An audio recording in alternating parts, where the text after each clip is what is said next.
इनकी ये देश पूजा करता है। और बढ़ते आगे बड़ी खबर आ रही है, नया सिम लेने वालों के लिए बड़ा बदलाव होगा। नए सिम पर बायोमेट्रिक वेरिफिकेशन जरूरी होगा। सिर्फ केवाईसी दस्तावेज अब काफी नहीं होगा। फिंगरप्रिंट, फेस या आइरिस से पहचान हो सकेगी। आपको बताया कि सिम अपडेट में भी बायोमेट्रिक जांच होगी। सिम बंद कराने पर भी वेरिफिकेशन जारी होगा। जहां फर्जी पहचान पाने वाले सिम पर यहां पर शिकंजा कसा जाएगा। ये बड़ी तैयारी आपको बता रहे हैं। अब नया सिम कार्ड लेना पहले जैसा आसान इजी नहीं है। दूरसंचार विभाग यानी डीओटी ने यूजर की पहचान को लेकर नए नियम जारी किए हैं। नए सिम कनेक्शन के लिए अब बायोमेट्रिक वेरिफिकेशन जरूरी होगा। यानी कि जब आप सिम लेंगे तो उस वक्त सिर्फ केवाईसी के लिए दस्तावेज देना काफी नहीं होगा आपके लिए। नए नियम के मुताबिक दर्शकों, यूजर की पहचान बायोमेट्रिक तरीके से जांची जाएगी। इसमें फिंगरप्रिंट शामिल होगा। चेहरा और आंखों की पुतली यानी कि आइरिस जैसी जानकारी का इस्तेमाल किया जा सकता है। सिर्फ नया सिम ही नहीं, नियमों का असर सिर्फ नया कनेक्शन लेने तक सीमित नहीं है। यूजर की जानकारी अपडेट करने, सिम बंद कराने और दोबारा पहचान सत्यापित कराने के दौरान भी बायोमेट्रिक वेरिफिकेशन की व्यवस्था रहेगी। सरकार का कहना है इस तरह की व्यवस्था से फर्जी नाम पर लिए गए सिम और गलत पहचान के इस्तेमाल को रोकने में मदद मिलेगी। यानी कि सिम कार्ड खरीदना अब आसान उतना नहीं होगा जितनी आसानी से पहले यूजर्स खरीदते थे। अब आपको बताएं, इसमें वेरिफिकेशन होगा और केवल केवाईसी जरूरी नहीं है। मनोहर केसरी मेरे संवाददाता इस बड़ी खबर पर मेरे साथ जुड़ चुके हैं। मनोहर, ये बताइए कि ये कब से लागू होगा और वेरिफिकेशन के लिए क्या क्या चीजें चाहिए होगी? देखिए, बिल्कुल डिपार्टमेंट ऑफ टेलीकम्युनिकेशन की ओर से कड़े नियम लागू कर दिए गए हैं। अगर किसी को नया सिम अगर खरीदना हो तो उसके लिए बायोमेट्रिक वेरिफिकेशन होना जरूरी है। जी। अब तक हमने देखा कि जो भी नए सिम कार्ड लेते थे या बंद करवाते थे तो केवाईसी की जरूरत पड़ती थी।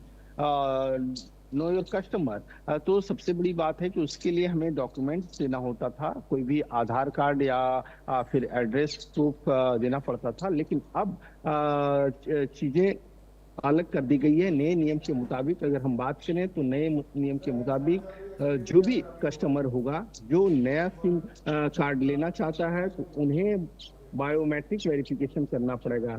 यानी उन्हें अपना फिंगरप्रिंट कराना पड़ सकता है या फिर आइरिस, जैसे कि हम आंख बायोमेट्रिक्स करवाने के लिए जाते हैं तो आंख से भी उसकी मैपिंग की जाती है आइरिस की, तो उससे भी वेरिफिकेशन किया जाएगा। क्योंकि इसकी कई वजह है। जो डिपार्टमेंट की ओर से जानकारी दी गई है उसके मुताबिक ये है कि अब मोबाइल सिर्फ कॉलिंग के लिए ही नहीं है। इसके जरिए तमाम बैंकिंग सुविधाएं हैं, यूपीआई हैं या कई इस तरह की सरकारी फैसिलिटीज प्राप्त हो जाती है। तो ऐसे में धोखाधड़ी के चांसेस बहुत ज्यादा होते हैं। कई इस तरह के फर्जी घटनाएं घटी हैं। तो ऐसे में सरकार की ओर से एक कड़े रुख अपनाया गया है और अब जब भी सिम कार्ड लेना होगा तो उन्हें जो है सो अपना बायोमेट्रिक वेरिफिकेशन कराना ही पड़ेगा। साथ ही साथ सिम लिमिटेशन भी है। अगर देश के किसी भी लोगों के पास 9 से ज्यादा सिम है तो वो एडिशनल सिम जो है वो बंद हो जाएंगे। साथ ही साथ जम्मू कश्मीर एरिया की बात करूं, असम या नॉर्थ ईस्ट की बात करूं तो वहां 6 सिम को लिमिट किया गया है कि एक व्यक्ति के नाम पर 6 सिम ही जो है सो ऑथराइज होगा, उन्हें अलॉट किया जाएगा। बाकी अगर हैं तो अपने आप बंद हो जाएंगे। जी बिल्कुल। यानी कि कुल मिलाकर फर्जी दस्तावेज देकर सिम खरीदने वालों पर नकेल कसने की तैयारी सरकार की और कहीं ना कहीं मनोहर गलत पहचान के इस्तेमाल को रोकने में भी मदद मिलेगी। अब ये बताइए, ऐसे में फर्जीवाड़ा किस हद तक रुक सकता है? क्योंकि देखिए, कहा जाता है कि जब भी कहीं ना कहीं नए वेरिफिकेशन कोड के साथ नियमों को लागू किया जाता है तो जो फर्जी करने वाले लोग होते हैं, फर्जीवाड़ा करने वाले लोग होते हैं, वो कोई ना कोई तरकीब अपनाकर इसको अंजाम दे सकते हैं। तो क्या पूरा का पूरा शिकंजा कसने की तैयारी सरकार की? मनोहर, क्या कहेंगे?